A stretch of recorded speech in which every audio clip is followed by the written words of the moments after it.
Hello, my name is Candace Gourdain. If you want to see any of my videos while I'm setting up here, you can go to fitnessinharmony.com. All of my videos will be there. So today we're talking about breathing better and the fascia. So I want to get you started here. Once I can get out here by my mat, I want to get you started here. I want you to come to a seated position so we can talk about how fascia encapsulates the whole body. So fascia helps stabilize the whole body. We're going to have a car going by here, so the dog's going to bark. And the shoulder blades, there are these two blades on the back that can move, but fascia holds it. So there's muscles more to the interior of our body, then there's muscles more to the exterior that are more movement. So there's ones that stabilize and ones that move. Now all of the fascia has to glide because the fascia connects all of the muscles and encapsulates all the muscles. So those muscle fibers, they might be at slightly different angles coming in, they have to glide. So let's start here. I just want you to lift your shoulders up and down a few times. I want you to get used to this feeling. Now there's many muscles. There's only two I want to talk about here. So what I want you to do is move your shoulder blades together and out. Together and out. Now notice I'm moving my arms. One of the reasons I'm moving my arms is because I kind of have to. The arms are attached to the shoulder. But another reason I'm doing that is to show you what's happening. So what I want you to do is stop moving your arms, but continue doing that with your shoulder blades. Now, of course, the head of the arm bone still has to move, but I want you to get used to the feeling that the shoulder blades are providing the stability. Eventually, the purpose would be to move the arms in some direction. Now, see if you can spiral the top of the shoulder blades out and then the top of the shoulder blades in. Out, in. Again, there's many rotator and stabilizing muscles. One muscle I want to draw your attention to is a muscle between the shoulder blades called the rhomboid that stabilizes by pulling the shoulders in and back. We actually have a lot of muscles that help us pull back. And then the serratus anterior connects at that blade, that spine of the shoulder blade, and then like a serrated knife, it has like four finger-like projections that hold on to the ribs and that pull the shoulder blade in. See if you can feel that pull in. It's almost like when you're trying to flare out your rib cage. Try that a few times, pulling the shoulder blades in and down, in and down. Now that little move there is the one that's so important for all of our arm balances. So what we're going to work on today is spiraling the shoulders so that we can breathe better. So try this. You're twisting your arm, pulling the shoulder blades. When we're spiraling, we're actually lubricating all of that fascia. So fascia gets stronger by stretching. Seems counterintuitive.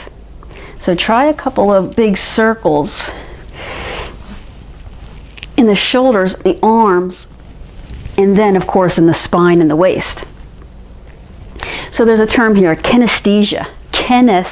K-I-N-E-S, kinesthesia, T-H-E-S-I-A. Kinesthesia is the body's ability to recognize and notice its own movement. So even if my eyes are closed, I still know what I was doing. All right, let's come all the way to hands and knees. We're going to work more on the shoulders. Again, I have my roller here, and I do want you to go out and purchase a roller and then bring it to class, because I do want to start using this to start rolling the fascia, because it's going to become very important. So strengthening, but also mobility.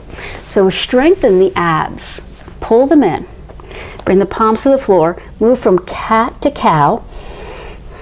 And get the breath going. Now notice what the shoulders are doing. That rhomboid is squeezing the shoulder blades together. That serratus anterior is pulling the shoulder blades out to the outer edge. Do a couple more. All right. Now stabilize at the center, extend one leg back, pull the abdominals in. Now create tension in the lower belly here. Exhale, pull the knee in. Inhale, stretch the leg out. Take the leg out and then out to the side and back. Out to the side. Notice my leg has to spin outward. That just has to happen because of the way the muscles there and how the bones are shaped in the hip, and everyone's bones are shaped differently. So if you're going, how is she doing that? You know, or some people can swing their leg all the way up and over behind their head. even if they're not that flexible. So it has to do with bone shape, ligament shape, everything. So now take that leg back, bend, see if you can bring your opposite arm around, grab that foot, and pull it up. Now, we're stretching the front.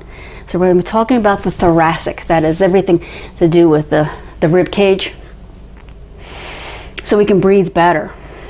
So what we're gonna do is stabilize with those muscles in the back and around the shoulders, and the diaphragm. Now the diaphragm is really unique because it's a stability muscle. It's right there in the center.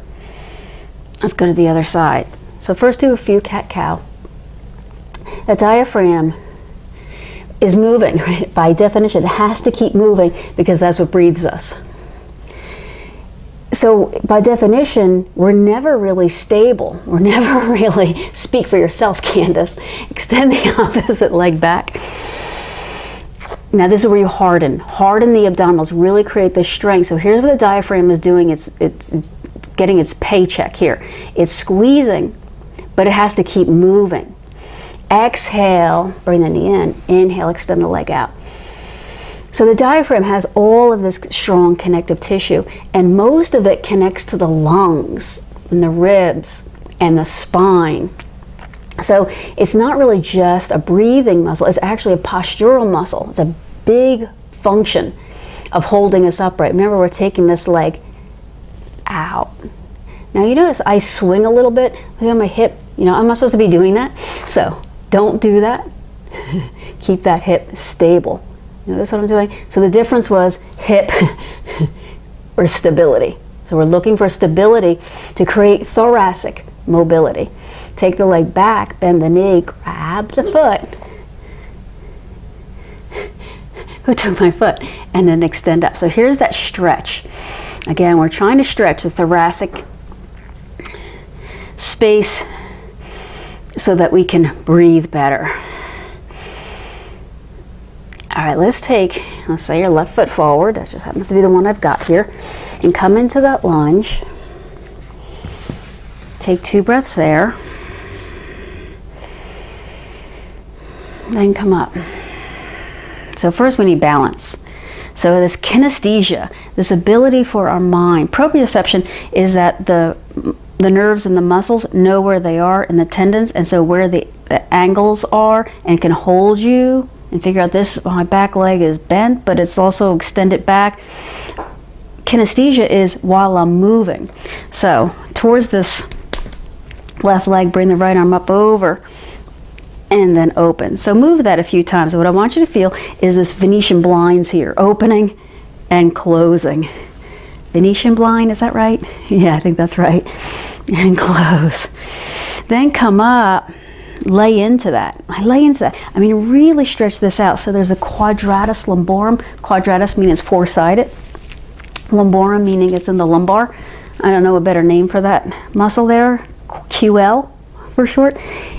It hooks from the hip to the spine and holds the body in this side position and lifts us back up. So lean over, twist the chest now open. Remember, we're pulling the shoulder blade down, and give the shoulder a couple of twists. And notice my arm is sort of screwing in and unscrewing the light bulb at the same time. So get all of that action going, flossing, cleaning out. Hold it back. Come up. As I come up, push the hips back. Then dive this arm under. Let's do that again. So keep the hips back, but just twist the chest open and closed. Open. I want you to really clean out that shoulder blade. Boy, I feel this in the shoulder blade. And close. Notice I'm leaning on my knee. Don't do that. Use your block.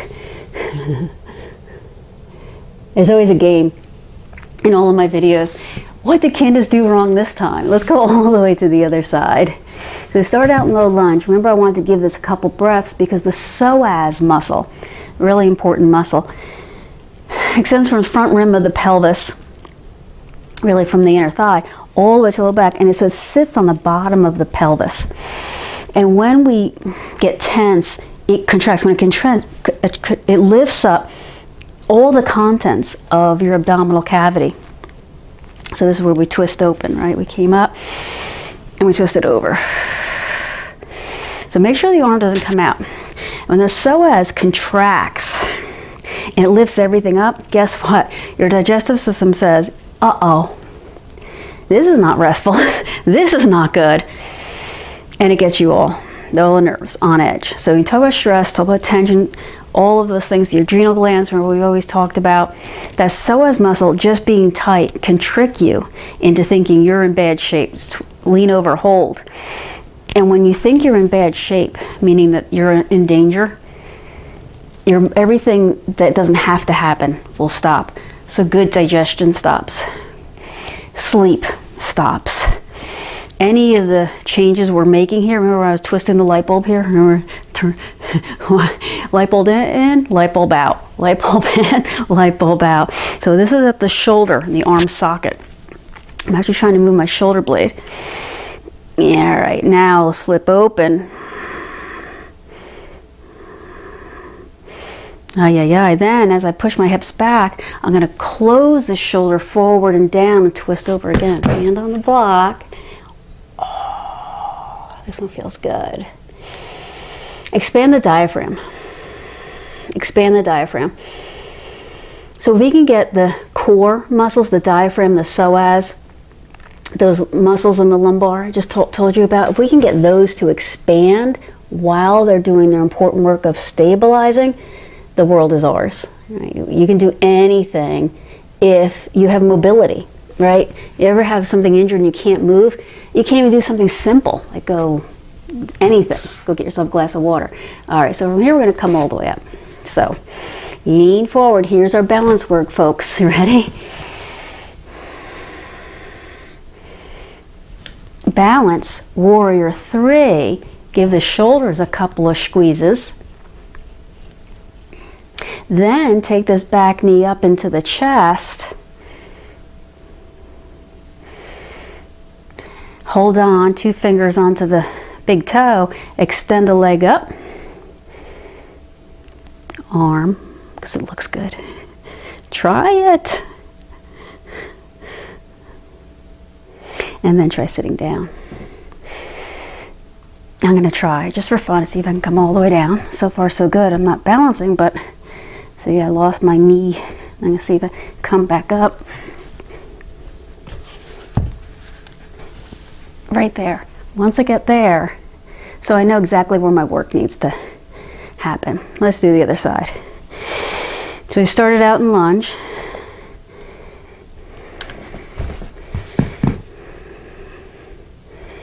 Shoulders. Then we came up from here, we balanced into warrior 3.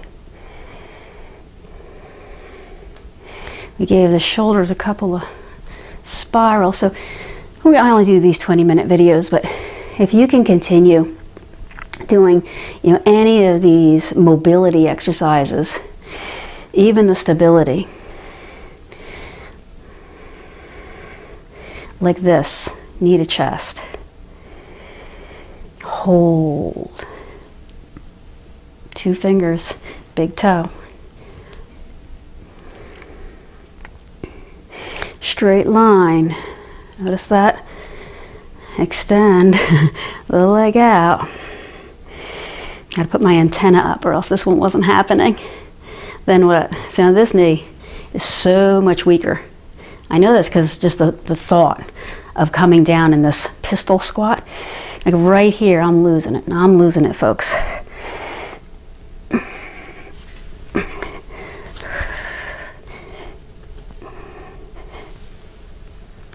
See, almost what, 100, and I can tell you what that's from. Stop the tape. I can tell you what that's from. As a personal trainer, I teach squats, right? Squat, 90 degree, 90 degree, 90 degree. I'm not even doing 90 degrees, right? But even as a personal trainer, as a yoga instructor, I should be teaching squats, right? And so had I been doing that, I would have some strength down here, which I don't. Let's come down to boat pose. 2 hands one side, push, saw, saw, saw, saw. One leg up. Keep that sawing action going, saw. Whoa. Let's try the other side. So first saw. So if you didn't know what stability was before, you definitely do now. Because if these muscles aren't doing all of their little action here, I'm falling. So you see me falling, one leg up. Keep the sawing action going. Saw. Saw. Saw. Good. I want you to come all the way down to your back. That was hard. And give that low back a little break for a second. So come down. Breathe in. Breathe out. So it's winter time. And we may think winter time is a time to stop everything. Something about this pose, right? But it's not. What happens is the work is still going on. It's just going on down in the root, down in the seed. So we're just going in, right? So the flower is no longer blooming. But down at the root, the work is still going on. Now I want you to come into Shavasana. I'm going to sit up so I can speak. So when you come into your Shavasana, make contact with the ground, the earth. And just a little bit, relax. Now focus on relaxing your shoulders. Soften them. Soften them. Releasing tension. So nerves get all tangled. In our practice, untangle them, stretch them. Nerves like fascia get stronger when they stretch. So imagine that the less you do, the less effort, the more you get back. Imagine that by going into your little cocoon, by relaxing here, this is where you're getting stronger. Now I want you to connect your mind to your highest. So I want you to leave all the other stuff below and connect your mind up to the highest, the highest, the highest, anything, the best. We have to create time and space because naturally it will fill in with activities and our attention is distracted. We have to create time and space for quiet. Now imagine that you're lying down underneath a beautiful tree and the branches extend high, high, far up into the sky. And that because those branches are extending so high, it's like they're touching the light. Imagine where you are is shady, or dark, or cold. But up above you there's light, heat, wisdom, infinity, beauty. Now this light filters into the leaves, and the leaves turn golden. Not just golden color, but they shine, they sparkle, they shimmer and glisten. Now you can imagine these leaves turning every shade in the gold, yellow, orange spectrum. And then they begin to fall. But as they fall one by one, they turn to light, no longer a leaf, but like a droplet. And a droplet catches more of the light. But as this droplet comes to you, it turns to pure light. It turns white and diffuses into you. Leaf to gold, to oranges and reds, into like a liquid droplet shimmering colors, and falls and falls and falls. But right before it reaches you, it turns to white light, clean, warm, knowing.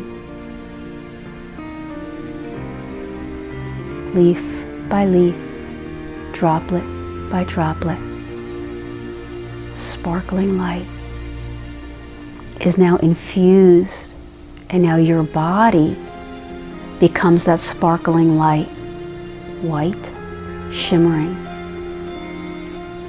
Billions and billions of starlights shimmering inside of you, and you feel relaxed, and you feel open, and very easily you breathe.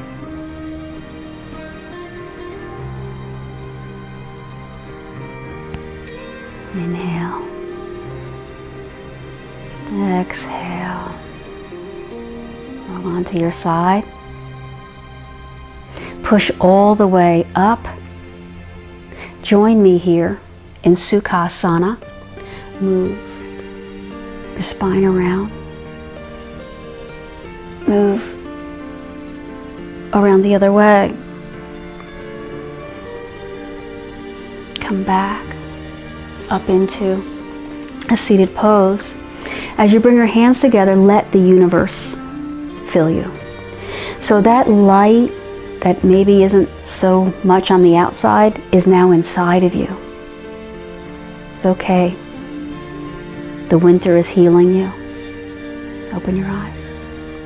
Inhale, circle up. Exhale.